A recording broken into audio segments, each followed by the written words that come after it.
অনব্দিযুক্ত কোনো সুপারলেটিভ ডিগ্রিকে কিভাবে আমরা কম্পারেটিভ ফর্মে আনবো সেটাই আজকে আমরা এখানে দেখব।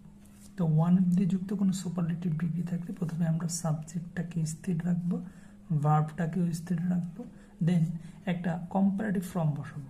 এখানে যেহেতু বেস্ট আছে তাহলে বেস্টের কম্পারেটিভ ফর্ম হচ্ছে বেটার। তারপরে নিয়মটা হলো অনব্দিযুক্ত থাকলে আমরা এখানে ব্যবহার করব দেন মোস্ট আদার।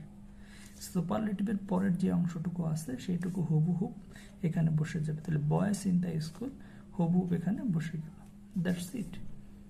এরপরে এই সুপারলেটিভ ডিগ্রিটাকেই যদি আমরা পজিটিভ ডিগ্রিতে আনতে চাইতাম তাহলে নিয়মটা হলো অনব্দি থাকলে আমরা কি ব্যবহার করব, প্রথমে ভেরি ফিউ, দেন এই সুপারলেটিভের পরের অংশটুকু হুবহুব এখানে বসে যাবে, তাহলে বয়েজ ইন দ্য স্কুল হুবহুব বসে যাবে।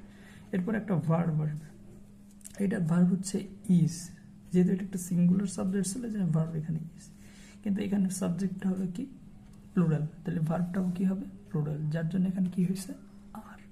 তারপরে আমরা বসাবো কি পজিটিভ ডিগ্রিতে অ্যাজ, তারপরে সেটা পজিটিভ ফর্ম, অর্থাৎ বেস্টের পজিটিভ ফর্ম হচ্ছে হলো গুড, এবং আর একটা অ্যাজ বসাবো, দেন সাবজেক্টটা বসাবো। ক্লিয়ার?